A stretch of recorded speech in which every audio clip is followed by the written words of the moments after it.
Hello, everybody, and welcome back to another episode of From BA to Broadway. You know who it is. It's me, it's Brennan, and I'm bringing you your general programming reminders. Folks, every Monday we are here with the main episode, and every Wednesday we are here with our mini-series In the Spotlight. And oh, would you look at that? Today is Wednesday.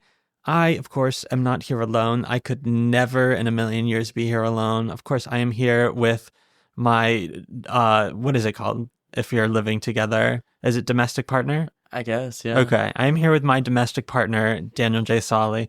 I think it has to be at least 3 years, though, before we can really benefit I know 7 tax-wise. Well, 7 years is common law. Oh, okay. Well, So I wasn't saying marriage or anything. I was just saying some form of tax break of some sort. Yeah, I think that would be common law in 7 years. Common law married. Could be cute. I guess. Who's to say?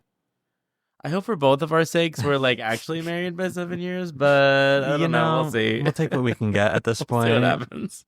Danny, today's a very special day. It's a very special week. Today is a special week. It's a special day. It's a special year. It's a special millennium. That is true. Why is it special? Because Wicked comes out tomorrow. Yes, it does. And I am seeing it tomorrow. Yeah, me too. I'm so excited. Are you? Yeah. I mean, I don't know. I'm going to get off of work at some unspecified time. So as soon as I do, I will be heading straight to... You don't think it'll be sold out?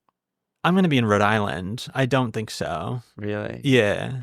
I got my tickets like the day they got released. Heard. Because Manhattan was a bloodbath. These gays... can imagine. They're trying to kill me. Listen. Like, let me tell you.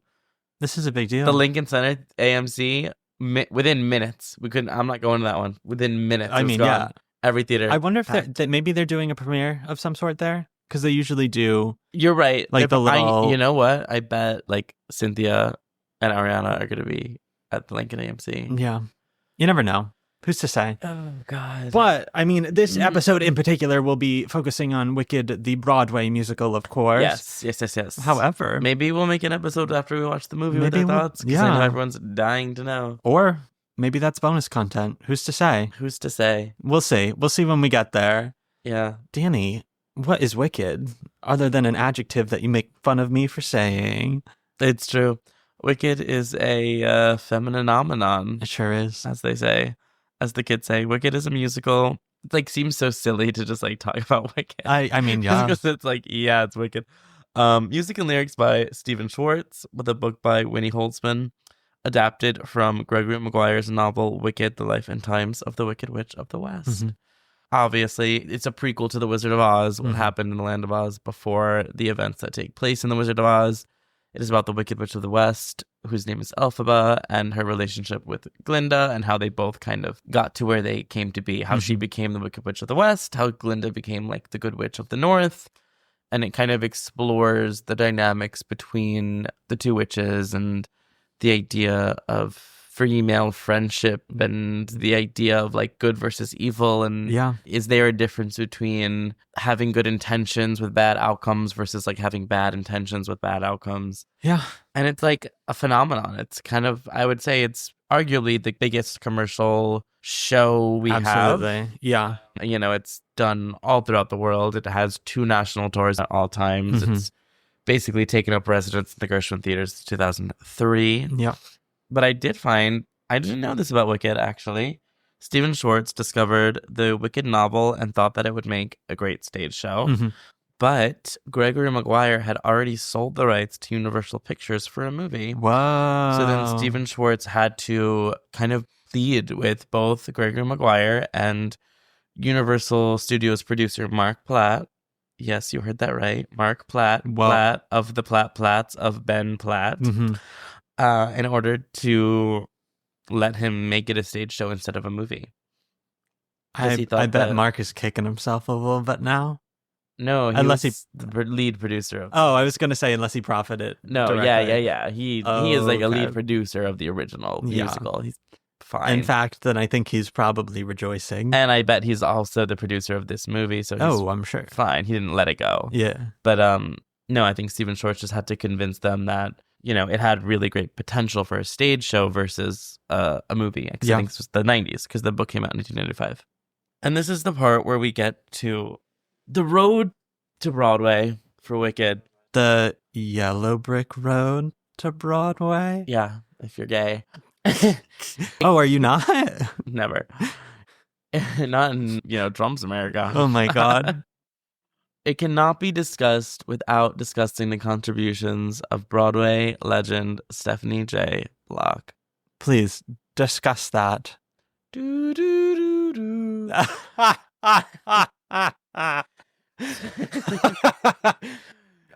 This is an audio medium, folks. Danny just held up the 3-finger Hunger Games symbol when making that sound. Here we go. Continue. It's a ride. So, Stephanie J. Block, who we now know as, Broadway royalty, Tony Award winner Stephanie J. Block. Yeah. At the time, what was this, the year 2000 probably? Mm-hmm. She was completely unknown. I think she was working in California as a character performer at Disney World. Wow. And I don't know exactly how but someone introduced her to Stephen Schwartz, or someone put her name in, and they met, and he said, I am at the very, very, very early stages of writing this musical called Wicked, and I just need someone to sing the songs that I write them because I need to hear them. And she said, sure. So all throughout the writing process and the early workshops, she developed the character of Elphaba. I didn't know that. Yes, wow. She did. And eventually they brought Kristen Chenoweth on to play Glinda, and it was her and Kristen creating these roles together. And I think, always when you're doing these workshops, it's never a guarantee. It's never guaranteed it's going to go anywhere. It's never a guarantee you're going to get taken with it. But sure. I think they had been with it for a while. And at that point, Kristen was famous. She already had her Tony Award for Charlie Brown. So it was obviously they're not going to drop Kristen Chenoweth from this project. She is a name that is helping the show stay afloat. And Stephanie was the unknown. And then when it was time to go into an actual production contract with the show for the real pre-Broadway workshop, they were okay, we're going to audition Elphabas. And obviously they brought Stephanie in. And Kristen Chenoweth said, look, this is your part. I'm the name. They don't need you to be a name. This is your part. She stayed at Kristen's apartment the night before her audition. They prepped it together. She auditioned for it. And then they said, she got a call from Stephen Schwartz. And he said, hey, we love you. We want you to be the understudy for Elphaba. But we had to go in a different direction. We had to go with someone with the higher star power. Enter Tony Award nominee Idina Menzel, who made her name with Rent. Yeah. And this is not to disparage Idina Menzel. That's kind of devastating. Idina Menzel is wonderful and brilliant. Of course. And she created the part that we know. It's not like she just waltzed in and did nothing. Totally. She did wonderful, wonderful work. But it is heartbreaking to know that, it's PR, it's politics, it's a million reasons why. It's a business. And that is why Stephanie was not the original Elphaba. Wow. And so then, to continue our tale with Stephanie J. Block, they had a full San Francisco run before Broadway, which is where they were workshopping the show. And so she was in the ensemble and understudied Idina. I believe she went on one time in San Francisco. And then, right when they were transferring to Broadway, she got an offer to star in The Boy from Oz opposite Hugh Jackman to be her Broadway debut. Okay. And so she decided to leave Wicked and do The Boy from Oz. And then Wicked called her and they said, hey, we have a couple of options for you right now. Idina's leaving. Would you like to be the second Elphaba on Broadway? Or do you want to originate Elphaba on the first national tour they're about to send out? Mm-hmm. And she was like, I want to do the tour. She was like, I want to be in a rehearsal room with Joe Mantello and be with the full company in a full rehearsal process where I get to create my own part as opposed to just having a 2-week put in and getting placed into the show already. For sure. And so she led the national tour. She did all the companies. She ended up doing Broadway. That's where she met her husband, Sebastian Arcellus. They did Fiyero and Elphaba together. And that's why, all the ones who know joke that her Tony Award for the Cher Show was her Elphaba Tony. Heard. And that is also why perhaps some may, have the opinion that the Elphaba songs aren't perfectly comfortable in Idina's range because they were written for Stephanie J. Block. Interesting. And that's the tea on that, sisters. That is. Did you know any of that? No, not at all. You didn't know the Stephanie J. Block lore? Well, no, I knew that she originated on the tour and is one of the most iconic Elphabas, but I didn't know that. She like originated like Damn. pre-Adina. It was her and Yeah. Kristen. Wow. Yeah, isn't that crazy? That is crazy. And originally, Glinda was a bigger part. And as they were doing the workshops, they were realizing that A, the story was mainly about Elphaba, Yeah. and B, just like Kristen and the comedic elements of the character of Glinda were overshadowing the main storyline and Gotcha. overshadowing the character of Elphaba. So it got a bit cut down from early workshops. Yeah. That's so interesting. Wow. And that's the Wicked lore. That is Wicked lore. And there's also, I mean, Wicked is one of those shows where it's just been around for so long. Yes. Like, it's been around since 2003. And so if you talk to someone who, like any Broadway actor who works professionally in musical theater in New York, has a Wicked story. For sure. They've either auditioned for it, they've been in it, X, Y, and Z. It got released because of his passing, but there was a workshop. I think it might have been like Adina's first workshop with Wicked. And like in the cast was like Gavin Creel as Bach. Wow. Sutton Foster was in it as one of like Glinda's friends. This was like right before Millie. So she was like a nobody at the time.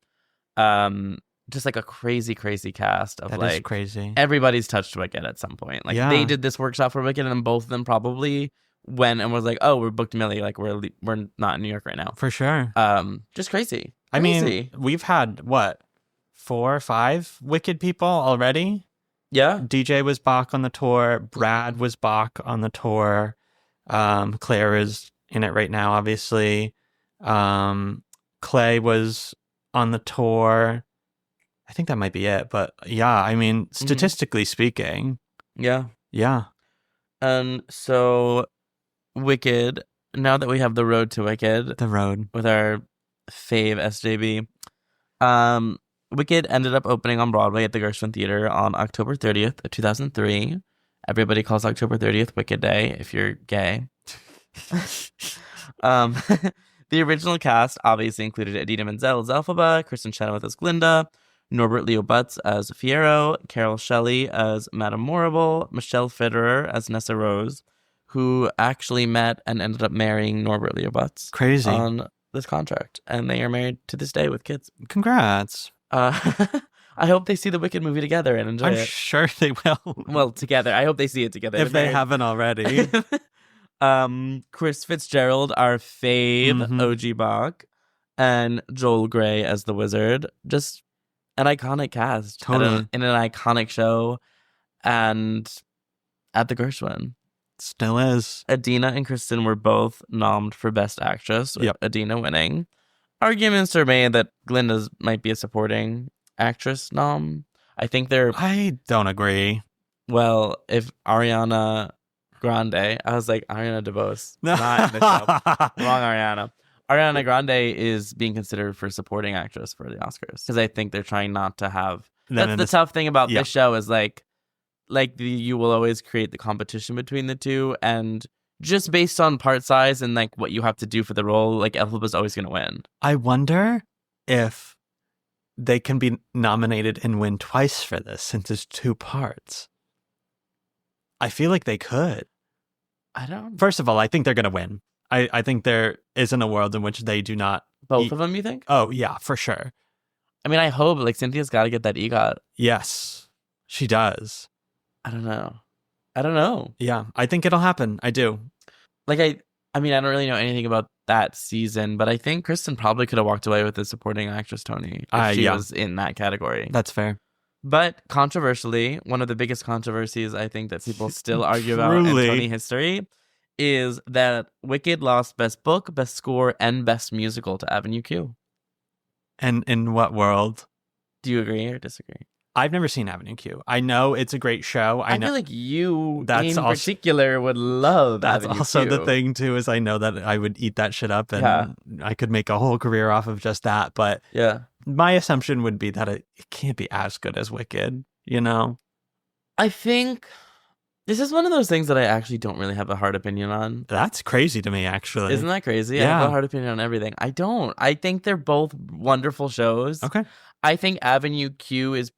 Like, Wicked is Broadway. Like, Wicked is huge, spectacle, amazing Broadway. Like, they created like this beautiful work where she flies above the audience and like, I mean, today we probably see a lot more effects like that, but like in 2003, I bet that was like something that you don't see. And it still is breathtaking to this day. I mean, I always say, like, I don't care how avant-garde downtown Brooklyn theater you are, every word to Wicked, and you get chills when that girl goes up in the air. Of course. Like, doesn't matter. No. I saw it. We'll get to that later. Yeah, we can talk about our Wicked experiences. There's just it's a weird episode because there's so much to talk about. It's such an institution. But I also think, in their defense, I think Avenue Q is kind of everything that Wicked's not. Like, it's small, really scrappy, really inventive and creative, and I think it was doing new things in the way that, like, I think a lot of the new things Wicked was doing was in its production elements. I think in the genre and the writing of Avenue Q was really inventive. Yeah. So I don't know. I think they're both great shows. I also think I don't know the show quite a bit, but most theater intellectuals will say that Caroline or Change was the snubbed show of that whole year. Okay, heard. Which I can understand that. Interesting. Fascinating year. Yeah, no kidding. Fascinating year. And this show, I mean, it's given us some of our favorite Broadway divas because, again, just like so many have been in this show. We have Shoshana Bean and Eden Espinosa were like two of the OG Elphabas. They both covered Adina. They both gave us some of the most iconic riffs in the show. Like, Eden's riffs are now written in the score as alternates for the Elphabas. Like, the Feeling Things I've Never Felt is now an alternate. They call it the Eden. That's insane. Yeah. That's insane. Because she tells the story of when I think it was her first time going on as Elphaba, and she was just like riffing all over the place. And Stephen Oramus, who was the music director of the original, came backstage and was like, okay, like sat down with her with the score. He's like, you can't do that. You can't do that. You can't do that. He was like, okay, this one I kind of liked. You can do this one if you want. You can't do that. You can't do that. You can't do that. Crazy. And nowadays they get fined. I don't know if that's true or not. Oh, okay. That's a big rumor around Broadway circle, is that they get fined when they riff on Elphaba's I know. I don't know. I just today I saw a video of Jessica Voss. Yes, it's always the Jessica Voss refuting that. Like, okay. She made a video being like, what if I told you I didn't get fined for riffing? I don't know if it's true or not. It might not be. She is also an iconic Elphaba. She's kind of become, I feel like there's like a golden age Elphaba Glinda and then like new age Elphaba Glinda. I would agree with that. So like in the golden age, we kind of have the Shoshana Bean, Eden Espinosa, Anna Gasteyer of SNL originated the Chicago production of Wicked, and then she did it on Broadway. Julia Murney, Stephanie J. Block, Jackie Burns. Oh, Jackie Burns. All of them I really consider to kind of be like the OG Elphabas who were doing it during those first couple of years. Yeah. And those are the ones that I always associate because, like, obviously I grew up watching every single bootleg I could ever get my grubby little fingers on of this freaking show. And so I'm like, I know all these girls, the Glindas. We have like Jennifer Laura Thompson, who was the original replacement for Kristen. Megan Hilty. Enough said. Kate Renders, our High School Musical, the series, Miss Jen, we love. And like perfect. Kendra Cassabaum, Annalie Ashford. I think this was Annalie Ashford's first job out of college. That's crazy. Good for her. You know, Ali Mozzie, Katie Rose Clark, Cara Lindsay. I feel like these were all like the Laura Bell Bundy. And like it's all things where she's like a secret Glinda though. No one really knows. But like makes sense. Because I think she was Kristen's understudy and she never did it full time. Oh, okay. Yeah. Interesting. But she was like, she's like a 2003 Glinda. That's crazy. And then I feel like we kind of got into like the new age Glindas. Mm-hmm. I feel like I would consider Lindsay Mendez like a new age Glinda. Okay. Possibly. I mean, she did. I feel like she straddles the line a little bit. She kind of, because she did the 10th anniversary. So she's kind of in that like sweet spot of doing both. But we have like Jessica Voss, Lindsay Pierce, Talia, Mary Kate Morrissey. I love how I'm like, Mary Kate, Talia, like I know them. No, literally. But like that's the thing is like it is common vernacular. I mean, right now, my buddy Tyler is making a whole TikTok phenomenon right now. You know him? Tyler Dima? Yeah. Oh, I see those. I think they're so funny. Yeah, I mean, he does, folks, if you haven't seen You it have on to ask TikTok. him. I can't believe that those are real. Are those real? Like, are those like? Do you think those are like real? I would bet that they 'Cause, are real. Like, it's crazy. I'm sure he has to study up, but I I do consider think myself like a pretty well-read alphabet, and like some of these girls, I'm like, who the hell is this? And then I feel like our new age Glindas are like Mackenzie Kurtz, yes, Alexandra Socha. Mm-hmm. They're just, yeah, like the new girlies. Yeah. What a phenomenon that we have. Okay, I feel like I saw Wicked. I'm like, there's so much to talk. No, literally. I saw Wicked 3 times on Broadway. I've seen Wicked 3 times on Broadway. Oh my God. Yeah. So my first was early. I saw Megan Hilty and Shoshana Bean. Oh, wow. That was a crazy cast. That was Megan Hilty, Shoshana Bean, Rue McClanahan of the Golden Girls. Wow. For those who know. Ben Vereen was the wizard. Mm-hmm. Like, crazy cast. And then I saw, a couple of years later, I saw Anna Gasteyer and Kate Randers do it. That's crazy. I know, isn't that nuts? Yeah. And then I saw it again. I saw it in 2018. Okay. I think I was a senior in college. And I saw Jenny DeNoia as Elphaba.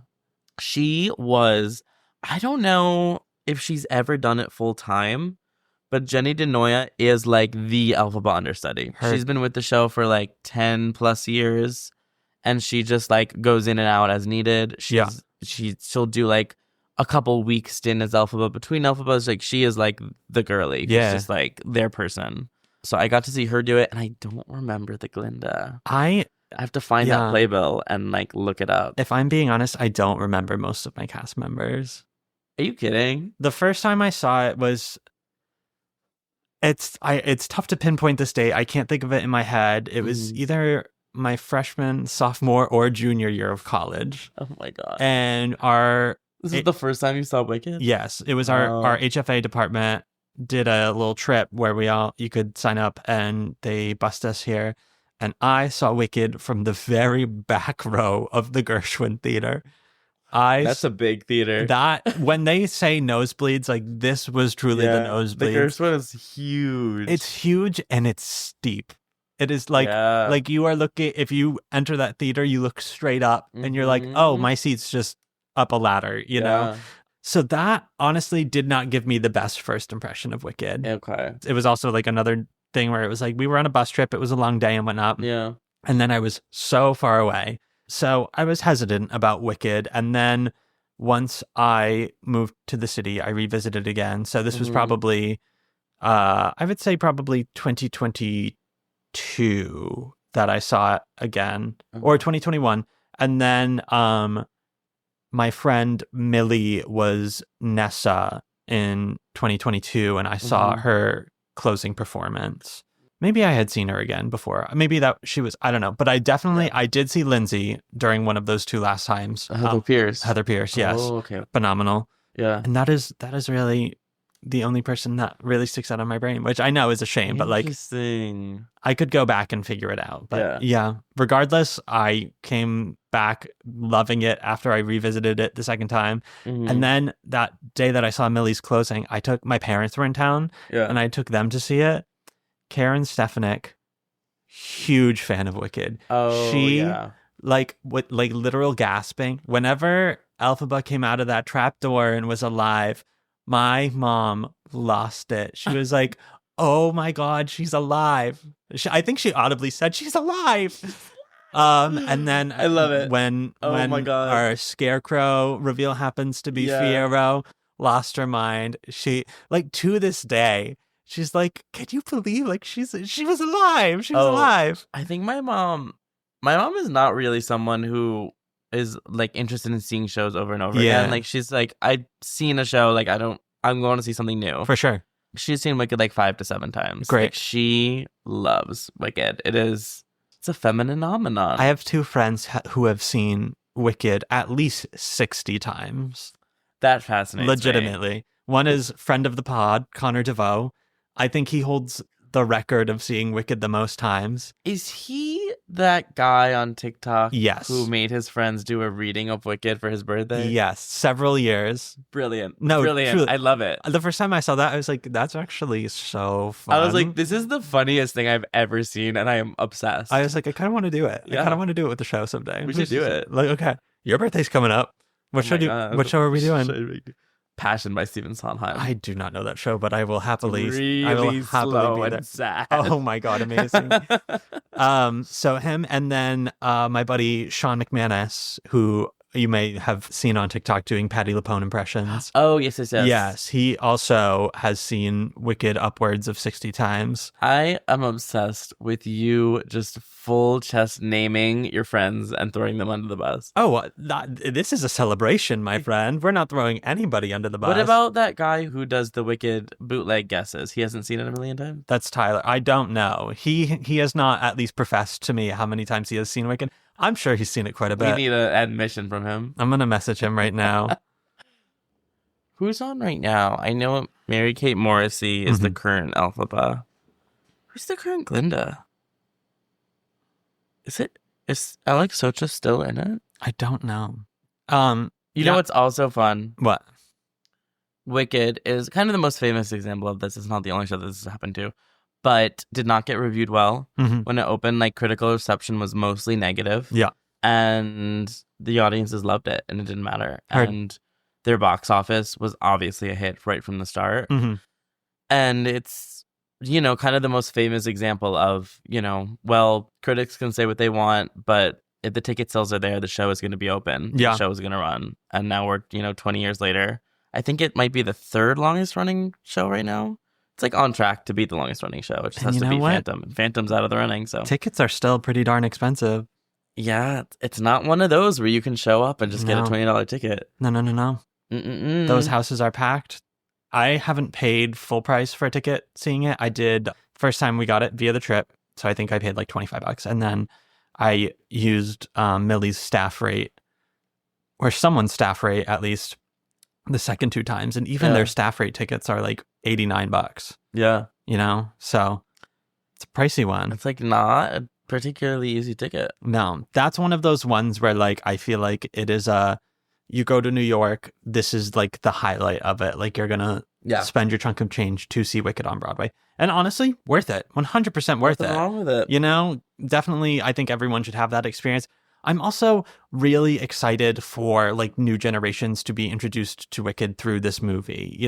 I think that's going to be really cool. I think it could also inspire just like a whole new wave of like young folks that are interested in like pursuing theater, Yeah, I think it also is, and like in today's day, it's kind of unavoidable, but it's not quite common to have a movie adaptation come out while the show is still running. That is true, yeah. I mean, I know it happened with Hamilton and Chicago, but I do wonder if that will have like any effect on... It could inspire people to go see the show. Yeah. But I wonder if it also could be like, oh, well, I have Wicked at home.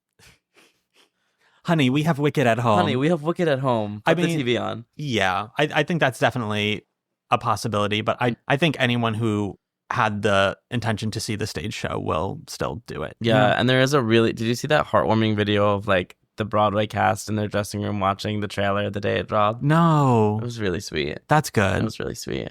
I think it's going to be so good. I think it's going to be unironically incredible. I agree. And I'm very excited. I agree. I mean, when they announced that the movie was happening, my first thought was, I was like, Cynthia Erivo is going to be Elphaba. Really? I was like, you really thought? I genuinely, like, when I was thinking of like who they could possibly cast, I was like, Cynthia's going to be Elphaba. That was like my initial reaction. I'm so glad that it's her. I'm glad it's her because she is just like the most talented musical theater performer we have.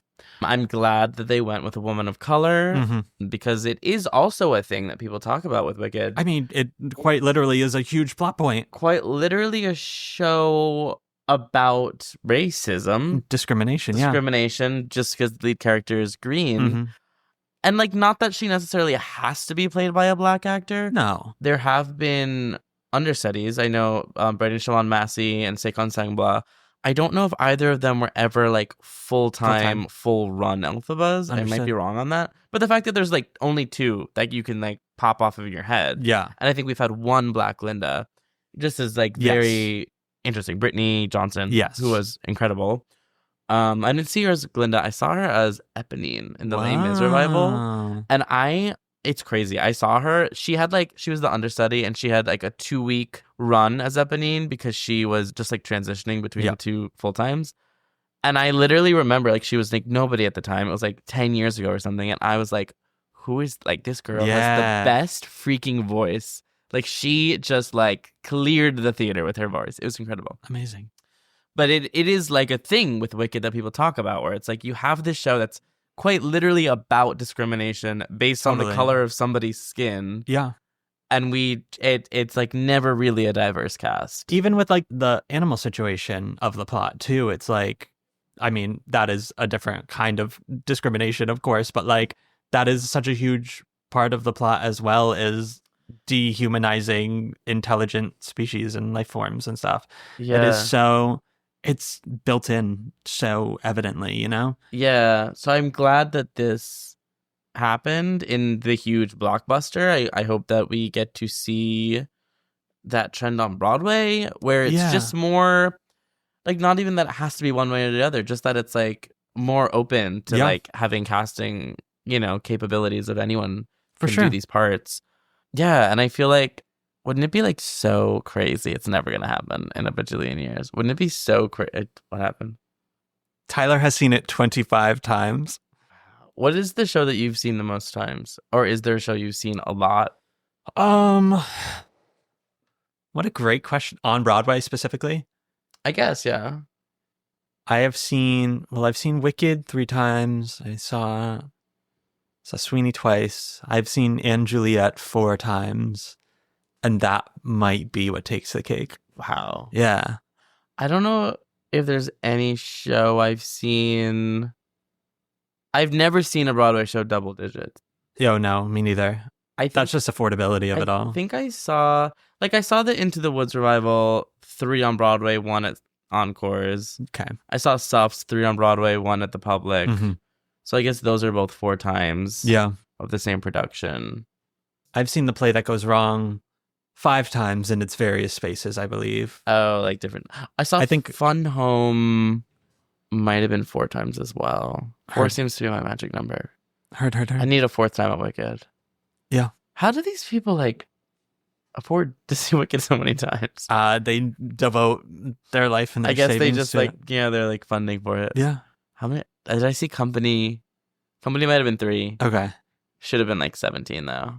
Heard. I think it's Anne Juliet for me. I think that's the one. Yeah. I also think a big thing that Wicked has is now it's become a thing of, okay, who are the 2 witches? Of course. And it's like, oh, there's a new alphabet. I have to go see the new alphabet, yeah. Linda. And they kind of, I don't think this always happens perfectly the way it lines up, but usually I feel like they go in as a pair. Yeah. And I feel like they're on a similar contract timeline. And they're like, oh, here's the new duo. Mm-hmm. Here's the new duo. Which it's kind of the business model of Little Shop right now, too, where it's like, oh, well, now I got to go see this duo. Now I got to go back to see this duo. Yeah.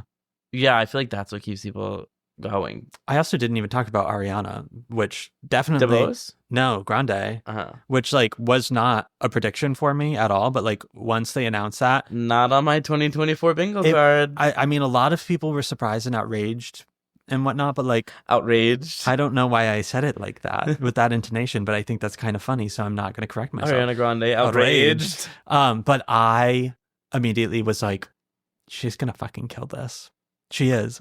Because, I think she is. Everyone knows her as, pop icon sensation, Ariana Grande, but I know her as... 13 the Musical. Cat Valentine, victorious Ariana Grande. I know her from 13 the Musical. I mean, that checks. Ariana Grande for sure. On Broadway. But yeah, she's a Broadway girl. She's a Broadway girly in her blood. And I know, Hairspray Live was, a huge reason for a lot of the controversy, because, she wasn't very good. Vocally, she was pop icon Ariana Grande instead of Broadway Ariana Grande. I think the misconception Well, I'm saying this before I see the show. Yeah. Maybe I could be proven wrong and she'd be terrible, but I don't think she will be.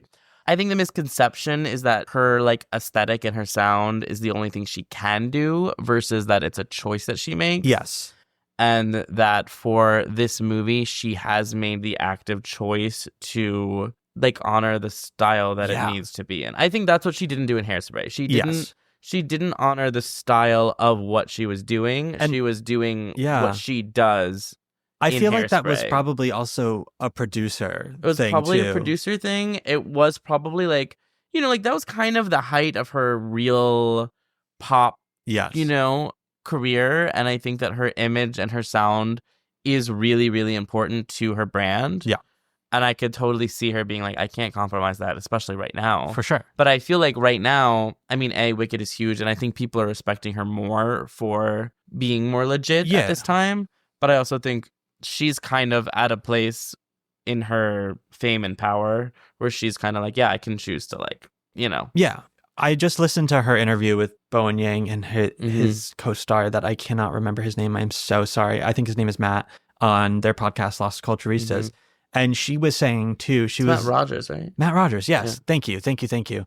She was like, honestly, like the thing that first gave me the spark for culture in general was musical theater. Like that is a question that they ask is like, what started culture for you? Yeah. And for her, it was musical theater. And she was like, and honestly, like right now I'm at a place where like I am starting to acknowledge the fact that like the rate at which I have been making and releasing music isn't as sustainable for me.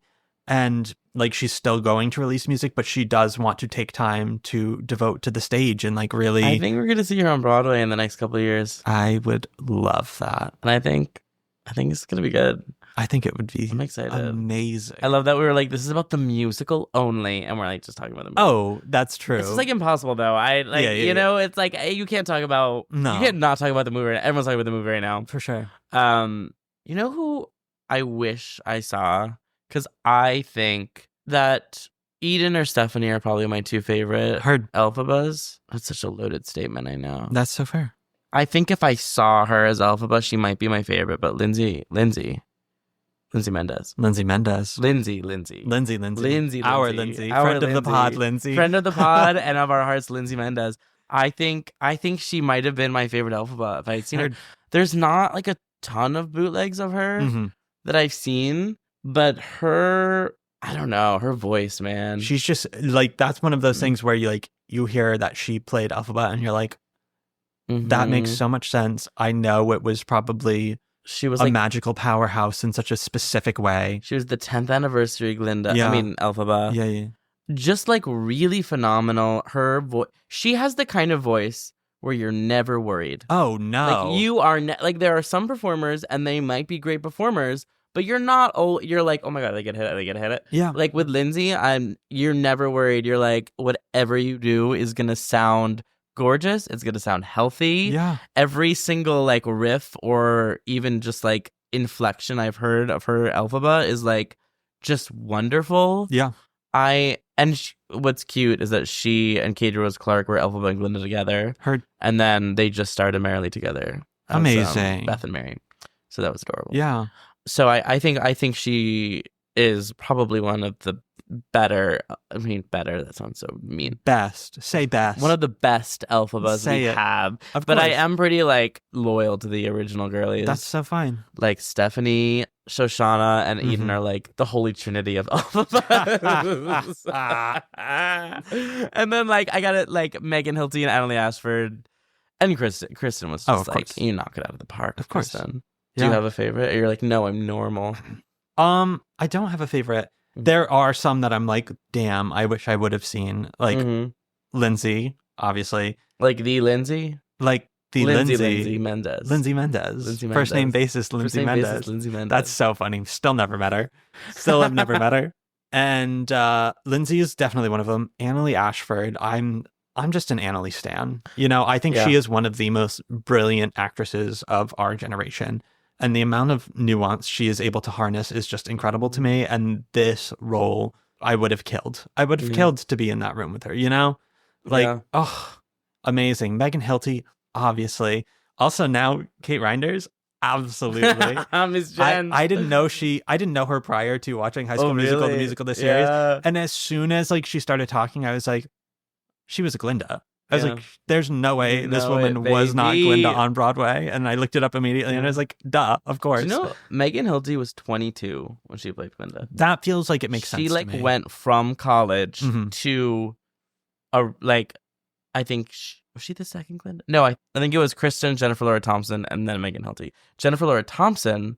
Do you know about Adina's last show? You know, right? I do, of course. Yeah. Did you, that was one of those tell TikTok you? trends where it was like, I hate gay Gay Halloween. Halloween. What do you mean you're dressed as Idina Menzel in her final performance of Wicked? So for those who don't know, I don't know how anybody might not know, but Adina, I think it was her second to last performance on Broadway. She's going through the trapdoor. She's melting. There's actually, I highly recommend, instead of listening to me, I'll tell you, but instead of listening to me talk about it, there's a hilarious video on YouTube of her telling the story. Okay. And she's really funny. I think she's a really funny lady. Ooh. And she tells the story in such a funny way. Mm-hmm. And it was like the thing where I think there was a sub on who was like operating the lift because she used to like go down a trap door, step onto a lift, go down. Yeah. And something happened where like the door opened, but the lift wasn't there. Oh so she my literally like stepped into God. a hole. That's She like terrifying. caught herself. She was just hanging half in the hole, half out the hole, broke a couple of ribs. Mhm. She starts like screaming. They had to like hold the show, obviously. Mhm. I think it was Jennifer Laura Thompson, because Kristen had left at that point, was Okay. like on the stage. So she like runs over to her. They take her out. So they go to Shoshana Bean. They're like, get the green on. You're going on for the last scene of the show. Mhm. And then the next day for her, what was supposed to be her last performance, at the very end of the show, instead of like coming out of the trapdoor alive, Adina walked onto the stage from the wings in a red tracksuit. A red Sue Sylvester tracksuit. Literally a red Truly. Sue Sylvester tracksuit that has become Like, one of the most iconic Yeah. images in musical theater. And the video is very sweet. She gets like a 5-minute standing ovation. of course she does. Like from the bubble, Jennifer Laura Thompson is like, I love you, Adina. Mhm. It's like a very sweet video. I highly recommend watching it. Did you see that video? It was in this past year where Glinda got stuck in the bubble. Yes. She got stuck in the bubble in the final time she does it, and they had to just leave her there for bows. Yeah. And they hook them on Who bow. was it? And Was then that they Alex leave her. Socha? I don't know. I think it might have been Alex Socha. Or maybe even Ali Trim. I don't know. One of those girls. And they just had to leave her in the bubble while everyone exited the theater. Funny. Would you want to go in the bubble or the Defying Gravity lift? Oh, interesting. So normally I would probably lean towards bubble because I feel like the height situation of the lift would freak me out. But I have seen like how stable it actually is, and like she's clipped in. I think the bubble goes higher. That's not where I'm not worried about that either, because like you're clipped in a way where like you have nowhere to move. Like I know you're on such a small platform that you're like, I'm here. You know, like I feel can't like you're go anywhere. on a tiny platform, but the clip is on her back. Yeah. So it's like, I know you are secure, but there's nothing. Yeah. Like at least in the Defying Gravity lift, she's like clipped in on her waist. Yeah. Like, you know, like you feel like you're a little more stable. Yeah. But they really are. It's an impossible ask. They're like, hey, you're going to belt one of the highest pop anthems on the Broadway canon while you're standing on this tiny little platform, like 100 feet in the air. Like that is a crazy ask. For sure.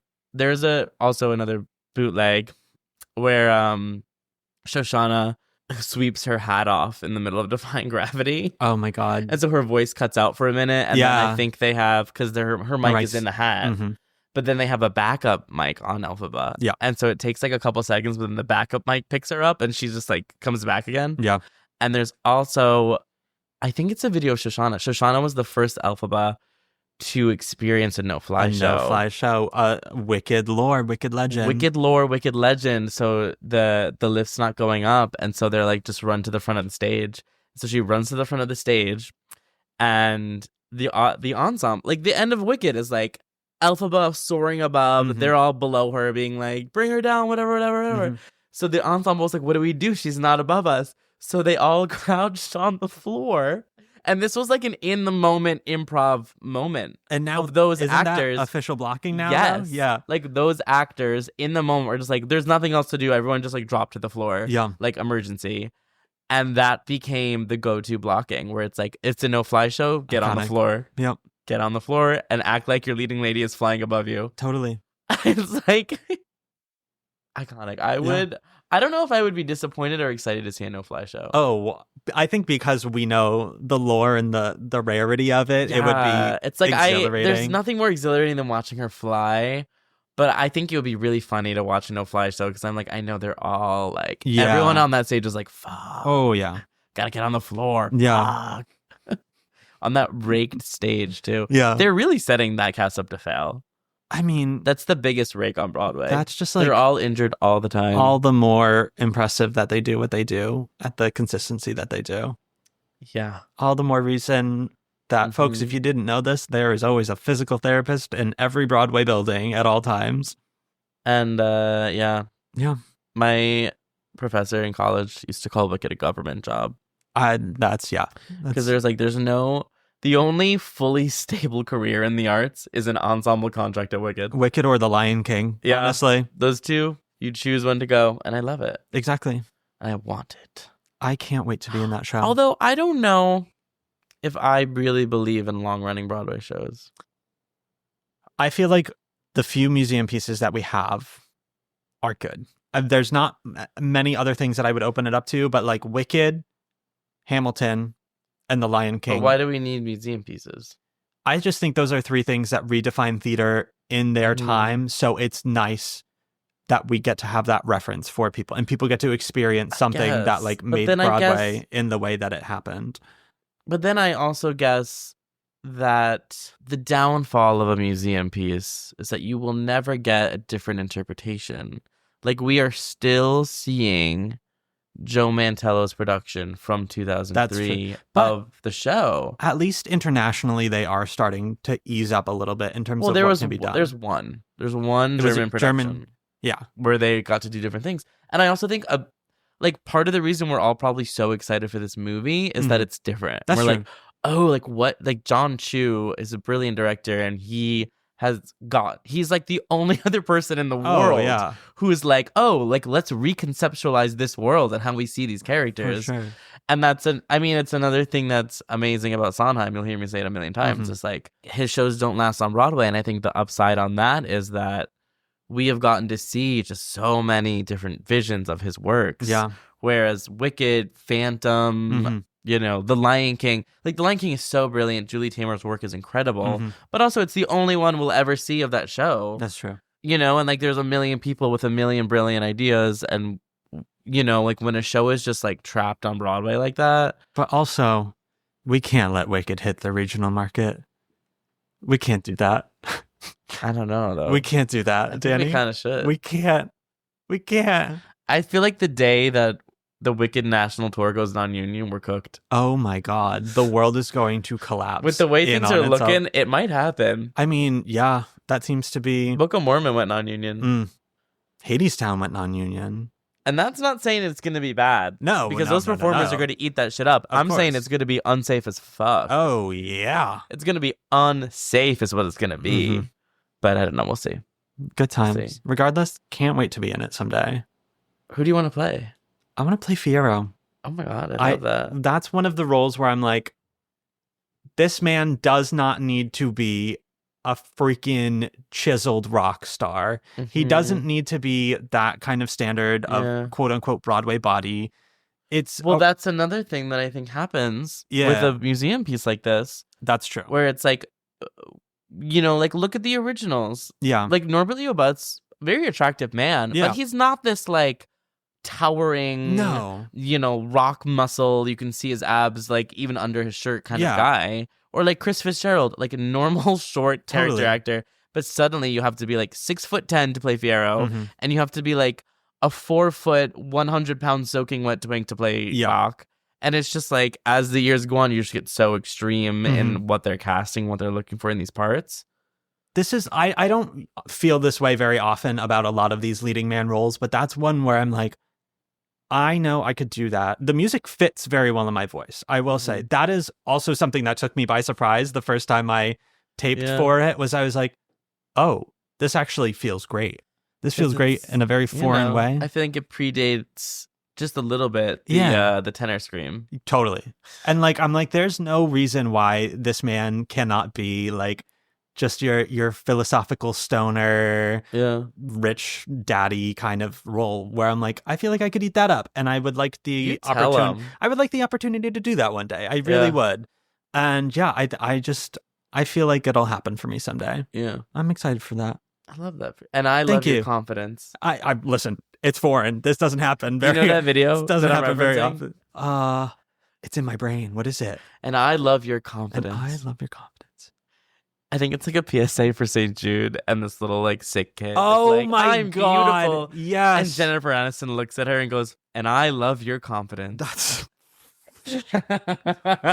how do that's we digress. Anywho, Danny, are we putting these songs in our books? I don't know. I say this is a tough one. Question. I mean, look, I think if you can kill it, kill it. If you can't, don't. That's what I say. That's what I say every time. For sure. Do your thing. I wouldn't say I wouldn't put Defying Gravity in your book. Maybe not. I think that's the absolute no in this show. But I think everything else is fair enough game where if this is something that you knock out of the park. Don't do it. What? I don't know. Like anything from the show? Yeah. Oh, okay. I feel like a basic ass bitch. Don't do it. Okay. You can find something that does the same exact thing better. Fair. But do it if you want. I don't care. Yeah, honestly. I don't know your life. That's so true. If it speaks to you in a very specific way, do it. Whatever. Yeah. Ask your roommate. Listen, when in doubt, ask your roommate. It's fine. Yeah. I feel like there's one other thing I wanted to say about Wicked. It's wicked cool. Oh, what I think is cool about this cast is that it's like a bunch of the people who are just too famous to do it on Broadway. Yeah. Like, I don't think, like, Cynthia, I mean, maybe she would do a short stint as Elphaba on Broadway, but probably not. They would have to, it would be like a month long. And they imagine if Cynthia and Ariana came and like did a month on Broadway, whatever. But like, like they're perfect for these parts, but like they would never take those contracts. Totally. Jonathan Bailey. Jonathan. Yeah. And he's not opposed to doing his little West End stints, but this is something that... He wouldn't take Fiyero and Wicked. Like, no. Like you're not really getting stars in Wicked anymore. Mm-hmm. But he is perfect. He is, I mean, I know his voice perfectly from that Company soundtrack. He is Jamie for crying out loud. Yeah. Ethan Slater, I think, is a very good choice. I think he's going to be great. And I appreciate them casting a Broadway girly. Also that. And I when they cast it, I literally looked him up and I was like, he's never done Bach? Like, okay. I was like, he hasn't been a Broadway Bach already? Yeah, I guess that surprised me. I was like, he's perfect. I don't know the girl playing Nessa. I think she's like a newcomer, and I'm excited for her. Am I correct that she is a full-time wheelchair user? I believe so. Which I'm happy is happening. Yeah. I'm obviously curious about what they're going to do and how they're going to handle the fact that part of the plot is that she does become able to walk. She might not be fully confined to a chair, but I know she is a user. For sure. Because like not everyone who uses a wheelchair like can't walk anytime. Of course. Because I know that is the argument with Broadway too, where they're like, well, like a lot of wheelchair users can walk. For sure. So they can do like that one scene where she needs to walk. I imagine being like the newcomer in that cast, like Jeff Goldblum, which also Scrump Diddly Umptious and Michelle Yeoh. Like they did it so right. They really did it well. They really. I'm so excited. We need to reel it in a little bit. We need to save it for the movie episode. I also like want to go see Wicked. Yeah. Oh, yeah. I want to go see it on Broadway. It's about to get so much more expensive, I'm sure. You think? Oh, probably.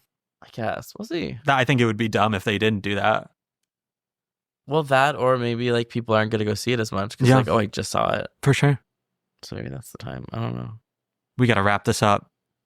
Is this the longest episode yet? Yeah. Okay. And it should be. In the name of Shoshana Bean, Stephanie J. Block, and Eden Espinoza, amen. Amen. The Holy Trinity of Alphabet. In the name of the Mother, the Daughter, and the Granddaughter of Christ. And the Holy freaking Spirit. In the name of Kristen Chenoweth, Megan Hilty, and Annalie Ashford, amen. Amen. Folks, as always, if there's a certain show you want to hear us talk about, you can let us know by finding us over on Patreon. That is patreon.com/BA2Broadway. Of course, folks, you can find us on most social media platforms at BA2Broadway. You can find me at Brennan Stefanik. You can find me at DSouls. And until next week, folks, bye. From BA to Broadway is created, produced, and edited by Brennan Stefanik, music by Dylan Kaufman, and cover art by Jordan Vongsithi.